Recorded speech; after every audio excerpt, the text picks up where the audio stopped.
Welcome to a new episode of Josh's Car Corner and the newest installment of Project Crewman. This is going to be covering the first road trip that the crewman and I have made since it was put together. If you saw the last episode, you saw that I was going to be going on a road trip, drove it all the way out to Loveland, Colorado, where I was going to be giving a presentation at the GTO Owners Association of America's national annual event. And I decided this would be a perfect opportunity to give the crewman a thorough shakedown and make sure the car was dialed in and everything was working the way it was supposed to. And during the drive, I was using my phone to record things I saw, ideas I was having in my head. I did live stream for a little bit, though I probably could have picked a better location because it was Western Nebraska and there wasn't much signal. It didn't work very well. But overall, it was a fantastic trip. This is the coverage of that trip out to Colorado and back in 5 days.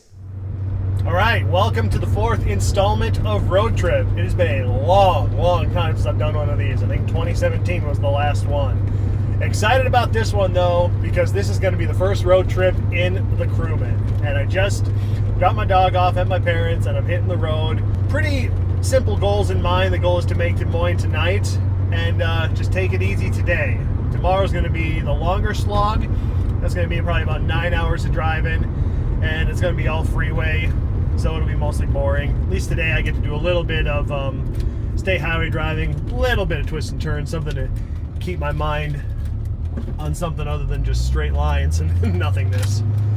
So hitting it now and do little updates as I go. So as you can see, I've got a full tank of gas, but I don't have a pack of cigarettes, I don't smoke. And over here you see Big Green Lake in Green Lake, Wisconsin. Second deepest lake in the state of Wisconsin, 257 feet at the deepest point. It gets some pretty big waves on it as a result, but it's a cool lake and I spent a lot of time around here as a kid. Well, I've been on the road for about an hour now, and another cool turn of events. I'm going to be stopping at Middleton Motorsports, where a good buddy of mine, Matt Peckham, now works. He has never seen the Crewman before, so I'm going to stop in and say hi to him and catch up, and he's going to get to see it. And Joe might come down too, and we'll all just hang out for a little bit before I make the trip to Des Moines tonight. So I'm excited about that, because he's like the guy in the world that if I can't figure something out on a car or I don't want to do it myself mechanically, I will trust him. Only person in the world I would ever trust to put hands on the GTO. He's a really good guy, so this will be fun. Okay, I am just arriving at Middleton Ford right.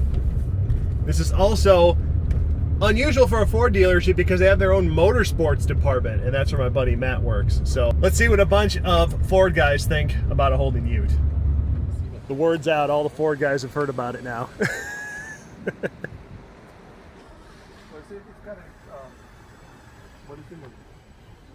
Well, he did like a 6.2 bottom end with the stock LS2 top end, so it has intake, stock LS2 cam. Yep. It's kind of a mix of parts I had laying around. And is this like, are you on step X of the build, or are you just? It's at this point, it makes all the power it needs to make. It really, at this point, it's just getting it looking better. So okay. I'm working on the interior this year. Hopefully next year it gets painted, and just to make it like a livable car that I can go on road trips in. Nice. Yeah. Nice. Yep. Because I got a GTO at home, I beat the hell out of it when I went to have fun. So this is the cruiser. Excellent. Yep. I'm actually on the way to Colorado in it right now. Oh. So, yep. Good luck. Yeah, thank you. So. Good luck. Well, that was fun. It was good to see Matt again, and there's my buddy Joe. Quick, there he is. So, next stop, the important one for me is going to be Dubuque, because that is crossing into Iowa, and that will be the first new state the Crewman has been in.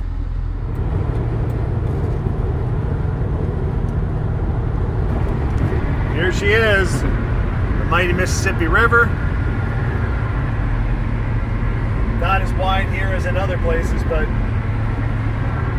I do love the town of Dubuque, too. It's a cool little town.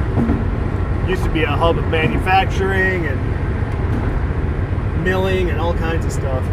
Not so much anymore, a little bit.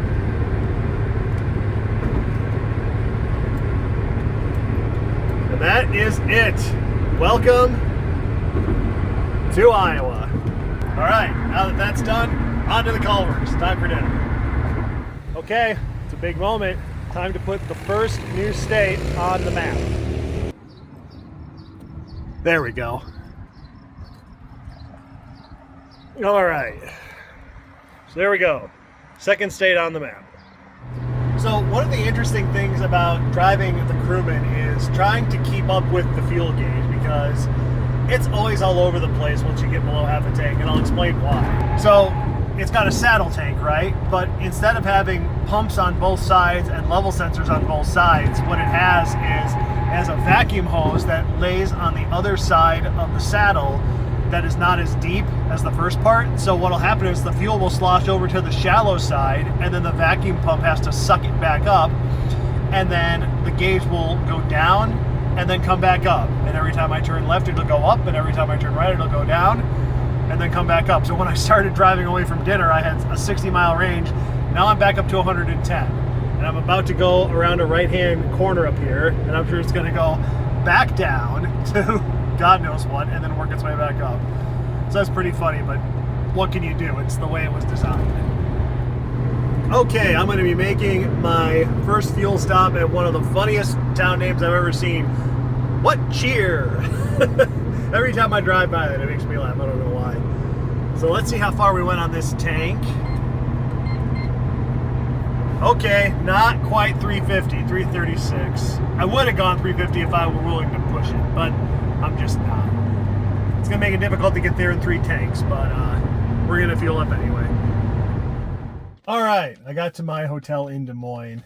Hit a downpour about a half hour out, and all of a sudden the fuel gauge flipped out, and now it's reading nothing. I think it might be because when I filled up, I filled it all the way to the top of the filler neck, and then when I got back on the road, I was drafting a semi, so I was getting really good mileage, and I think because the level hadn't changed in so many miles, it freaked out, and it thinks that it's not getting accurate data. So I'll scan the codes in the morning if there are any. There's no check engine light, and see if it's something I can clear. If not, I have a trip odometer, and I can just refuel every 300 miles. It's not something I'm going to worry about too much right now, so start this again in the morning. Well, it's a new morning. The rain has passed. Right now it looks like it's going to be a pretty decent day. So I was coming out here this morning to throw a new calibration into the Crewman to try to fix that fuel gauge. And I saw this car parked behind me. And when I came around the corner, it was like, oh God, what the hell is that? Looks like he got sideswiped pretty badly on the freeway or something, or ugh, that doesn't look good. And at first I thought maybe he hit my car, but that did bring back one of my concerns about driving on one of the busiest transit corridors in the US, is the fear of what could happen out there on the road with all the semis. But I'll tell you what, I would rather have the adventure than get put off by the fear of the unknown. So I choose the adventure over the fear. So yeah, something could happen, but I'm not gonna let that stop me having an adventure in this thing, which I am. I'm having a great time. So I looked at the calibration for the fuel tank last night. I realized that I had the max capacity for the tank about 1.2 gallons higher than it was supposed to be. So I changed those values to what a stock Crewman fuel tank capacity would be. Not saying that's gonna fix it, but it is working right now. But the good thing is it tells me that the problem I have is not an electrical problem, it's a calibration problem. Because as soon as the new tune was flashed in, the fuel gauge came right back. So if it keeps freaking out again, I'll keep playing with the calibration. But the good thing is I've got the old trip computer, so I'll have a safety in case it does freak out. I'll know how far I can go. And stupid me, I should have read the fine details on my hotel, because I thought it included breakfast, but it doesn't. They have a restaurant and they want you to pay 10 bucks. So if I'm gonna pay money, I might as well just hit the road and stop somewhere along the way. So that's what I'm gonna do.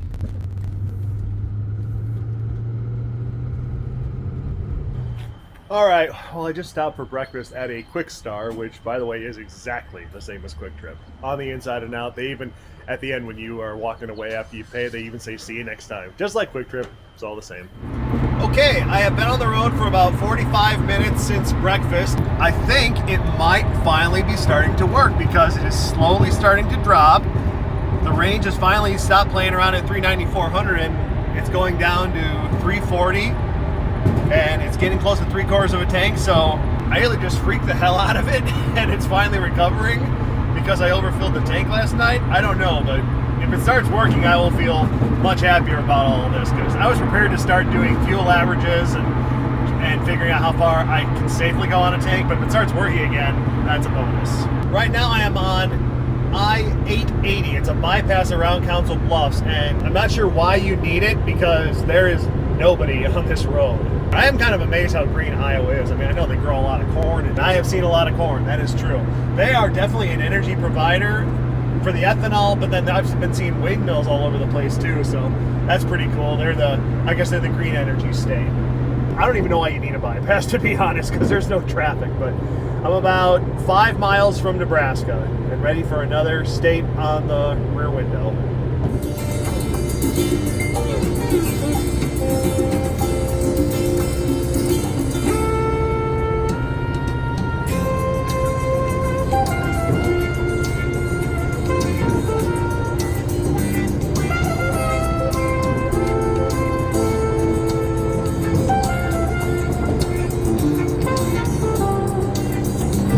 Well, I just crossed the state line into Nebraska, and what's that off in the distance?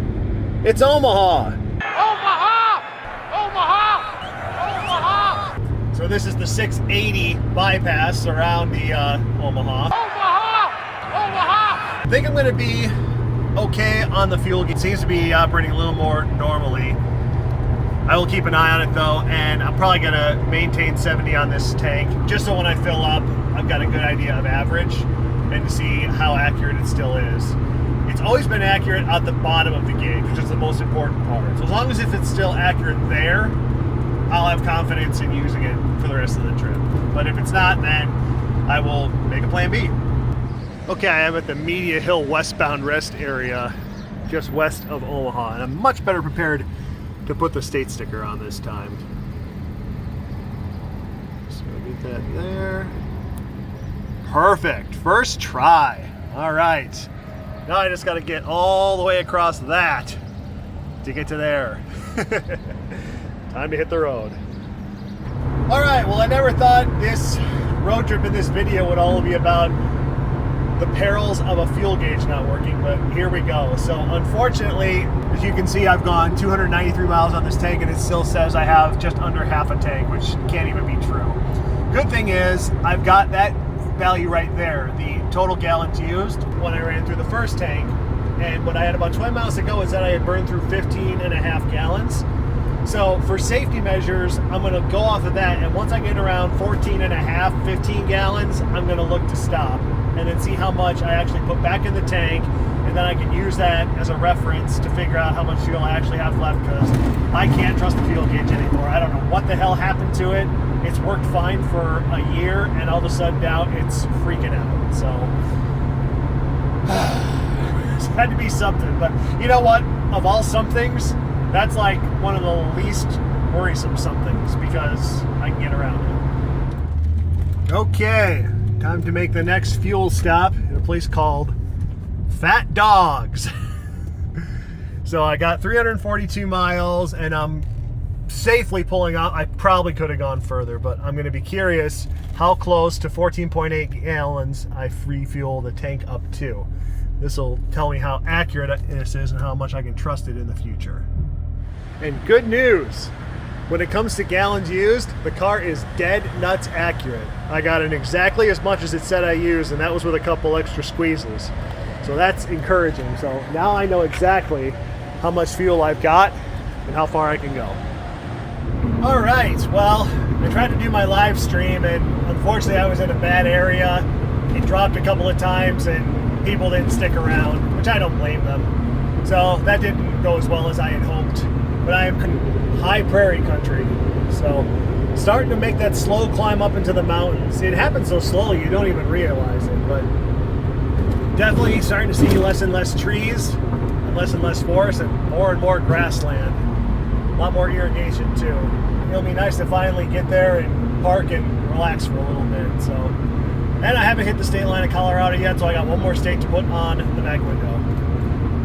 Well, I'm back in a place where I can see the weather for 20 miles in every direction. And I imagine before too long, I'm going to start seeing raindrops on the windshield again. But I've only got 45 minutes to go. Oh, there they are.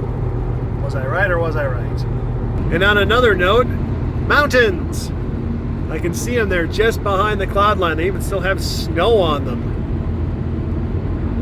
Awesome. I was waiting for this view. And I am here, pulling into the GTO AA meet. So I'm not unloading a trailer, so I guess I should drive up to the front somewhere, but this is it. Well, there you go, 1,000 miles. She doesn't look that worse for wear.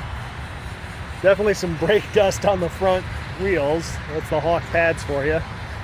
There's some insecticide, but not too bad considering.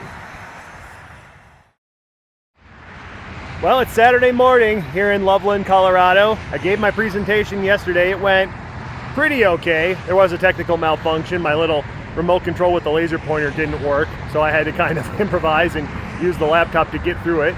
But I got through it. And now I'm going to be heading back starting today, and I'm going to be taking the northern route home. So I'm going to be going up through Wyoming, back across Nebraska into South Dakota, and then across Minnesota back to Wisconsin. But I wanted to get a beauty shot this morning. I'm glad to see the mountains again. And there's even some snow still on the tops of the tallest peaks back there, which was surprising and exciting to see. This thing has been an amazing companion on the trip so far. Couldn't have asked for a better car in my stable to take on this trip. It's been flawless except for the fuel gauge issue, which I think I'm on top of now. I've got a new calibration in there, so once I fill it back up again, we'll find out if that works or not. If it doesn't, I'll keep tweaking. But this has been great so far, and I cannot wait to get back on the road today. Okay, one more thing I have to do before I leave Colorado, because I didn't do it when I entered Colorado, is put the sticker on the window for Colorado. This is tricky. I think, is that it? Well, that'll do. Close enough.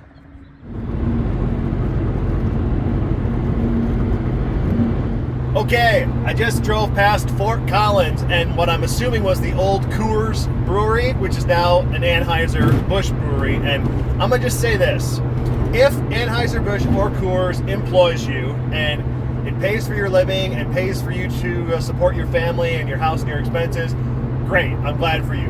But Budweiser and Coors are nothing more than refrigerated piss water. I'm saying it out loud, mic drop, Wisconsin beer for life. So I'm just a couple of miles away from Wyoming and another state sticker to put on. The scenery is changing. It's changing more rocky outcroppings, and it's high plains to the west now instead of mountainy peaks with snow caps. And this is what I was looking for, these vast scenery changes. So, loving the drive. That's a plane pulling a glider. That is cool. Okay, I'm being a little careful here because I've got a Laramie County Sheriff right behind me, but I wanted to give some quick statistics that I know about Wyoming. I've already driven through Cheyenne, so the population of Wyoming is only like 670,000. So the population of the city of Milwaukee is 1 million. And that's about 1/10 the population of the entire state of Wisconsin that Wyoming has. I think it's the least populated state in the U.S., and I can understand why. Prairie. Prairie, prairie, prairie. You saw this in Nebraska, you see it in Kansas. It's prairie land, man, but you don't expect it in Wyoming. You think more mountainous. But I'm not going to be in the state much longer. I'm going to be right back in Nebraska, where you would expect it. And if I'm not mistaken, this is their idea of a snow fence to keep the snow from drifting across the road in the winter, which makes sense. With all this flat land around, I can imagine the snow blows like a mofo in the winter. And it must pile that high if the fence is that high and that open in between the planks. That's wild. Well, here I am at the Nebraska-Wyoming state line, and I had a bit of a worry for a second there because I was looking up gas stations near me, and Google was saying that there were none, except for one station back in this tiny little town that only sold 86 octane. So I've pulled over now and I've searched again, and now it's telling me that there's one about 25 miles away at Sinclair. They'll have premium, so that'll be fun. I just got to put the Wyoming sticker on, even though I've just left, and get moving again. So this is Nebraska. I never would have thought it, but this is Nebraska. We got rocky crags, we got pine trees, rolling valleys. This is very pretty. Definitely not what I would have expected in any part of Nebraska, but I got it. This is like driving through Colorado. Holy jeez, it just keeps getting better. Forget Colorado, this is reminding me of Arizona and Highway 87. This is cool. I wondered if I'd get any roads like this on this trip, and I'm glad I'm getting some. So apparently, in my search for fuel, I have ended up finding Scotts Bluff National Monument, which I didn't remember that name until I started to really dig back in my memory. It was one of the places you came across when you played Oregon Trail on the Apple computer as a kid. So that's a really weird connection to make, but I'm glad I made it. That's pretty cool. Quick look and see how we did on range. About 350 again. I'm hoping to set a new range record now that I'm going back down the hill. So hopefully on this tank it happens, and hopefully this thing starts behaving. Well, I've heard of the Cadillac Ranch in Texas on Route 66, but I'm driving through Nebraska here on, I think, Highway 87, and this is Carhenge. So it's their own kind of take on the Cadillac Ranch. So Stonehenge tribute, I guess. Try to figure out what some of these cars are. I can see an old Willis pickup truck. That looks like an old Chevy Vega wagon. There's some interesting ones. They're all painted gray. Makes them kind of hard to decode what they are. Then there's some more up there. I guess this is like an art exhibition, and I don't know. It's pretty cool. I especially like that one painted with all the neon Warner Brothers right there. You see that one? That's pretty slick. I like that. So I'm still in Nebraska. I don't know how far South Dakota is, but I know my destination is 195 miles. But I've been on this US 20 now for a solid hour, and I've seen maybe 10 other cars, and it is smooth, it is curvaceous, the scenery is just beautiful, open and empty, and I'm going 70, and that's a legal speed limit. I'm starting to think, maybe you don't always have to cross the country on a freeway. Maybe sometimes it's better to take the US highways. I mean, they weren't there before the freeways were there. That's how you got across the country, and now they're kind of neglected by drivers. They all think the interstate's the best way to go. I'm starting to rethink that. I'm starting to think I'm going to seek out US highways more. Like every time I go to Arizona, I take US 54 from Kansas all the way to Tucumcari, New Mexico, and it is the same thing. Just an empty, straight, flat drive. I don't have to think about anything, and I can just enjoy the scenery because there's nothing to worry about. There's no cars. There's nothing around. I'd be having an epiphany. All right, I am in Martin, South Dakota. I just stopped for lunch, and you can't tell, but it is hot. It's windy, but it's got to be damn near 100 degrees. 100 degrees and blowing. I mean, the car's been running about 206, so it's handling the heat, but I cannot believe how hot it is. It's crazy. Now that I'm here, though, put the sticker on for South Dakota. I'm probably being way too anal about this. Have I said that already? There we go. One state to go. Well, I think I've officially entered the Badlands because it's either flat and grassy or they're these huge limestone divots everywhere.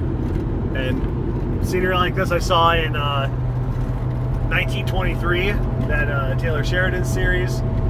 But yeah, you look at those limestone figures, and you look at the horizontal lines that just run across them, the different colors of the shale and the rock that are in them, but they're perfectly horizontal, like someone almost intentionally built them that way and stacked them.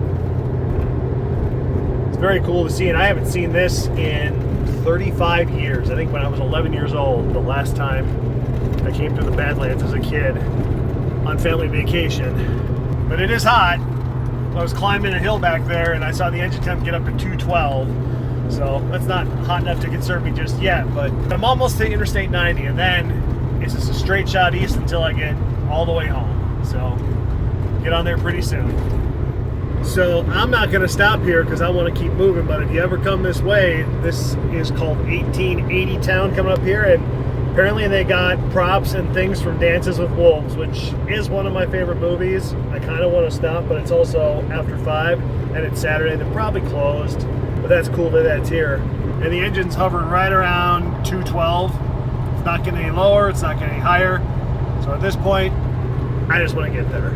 I couldn't even be bothered to clean off the windscreen when I stopped to get a bottle of water at the gas station because it's so hot outside. I knew as soon as I put the whitening fluid up on the window and tried to wipe it off, it was just going to dry and leave streaks everywhere. So I'll just clean it in the morning.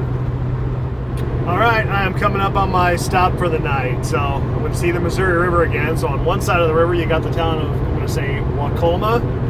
And then on the other side, Chamberlain. I'll be staying in Chamberlain for the night. I just saw this river 2 days ago, except I saw it probably 200 miles further south, something like that. This is one of only a handful of times in my life I've crossed the Missouri River that in a place that wasn't Kansas City. And there's the low fuel line, so I did make it all the way here on only one fill up, which is encouraging. This is probably going to be a pretty good tank. Well, 333. Well, there you go. It's another tank that could get to 350. That's what this thing does. It averages 350 a tank. I think the only way that's going to get better is with performance enhancements. Well, I'm on the last day of the drive. I left Chamberlain, my hotel, about, I don't know, 6:45 this morning. And I was in South Dakota for about, another 2.5 hours. And man, the interstate there is in excellent shape. Very good, very nice condition. Straight, flat, 80-mile-an-hour speed limit. Was really enjoying it. Crossed into Minnesota, and it was rough for about 20 miles. Really sucked. Phones bouncing around in the car. It was bad. Now the view out the window is wind farms, high energy transmission lines. And I'm just trying to get to Albert Lee. I think that's going to be my midpoint, my refuel point, and hopefully find a Culver's because I haven't seen one in 4 days. And eat some lunch, get some fuel, get home. And start to assess how the Crewman's done and the things I need to do to it to make it better for the next road trip. All right, one last state to put on the map, and that is Minnesota. Ooh, I think I got that pretty good right from the get-go. Yep, that's pretty good. So there you go. The whole trip encapsulated in one vinyl sticker. Probably another 3.5 hours and I will be home. So I think that's a distance record on a tank, 365. This last fill I put in 16.05 gallons. The computer says I used 15.45. So I think 15.5 is going to be the upper threshold for safety to not run out of gas going forward. So that's a good bit of information to know. Well, I'm driving along the Mississippi River in Minnesota, and I'm just about to cross over the river back into Wisconsin. And I'll tell you what, I'm about ready for the trip to be done because I got within 30 miles of Wisconsin, and suddenly I got surrounded by a pack of idiots. We started with this blonde woman in a Prius, and I'm in the right-hand lane doing 75. She passes me, merges in front of me, starts going slower than me. So now she's slowing me down. I have to pass her back, so I get in the left lane to pass her back. She starts speeding up again, and I'm like, what the are you doing? So I ended up speeding up, and I got in front of her, and then she's honking her horn at me. I'm like, what? Use your freaking cruise control. What are you doing? Then there was a slow semi-truck coming up, and we were all trying to get around it in the right lane, and then some jerk in a Durango in the left-hand lane won't let me in. It's like, what? I've been on the road for 2,000 miles, and suddenly I'm coming across a bunch of idiots? What is this? Why is this my luck? Here it is, the mighty Mississippi. Crossing over it, and it isn't, I'm not across it yet. I gotta cross this next little land section right here, and then I'm officially, bam, back in Wisconsin.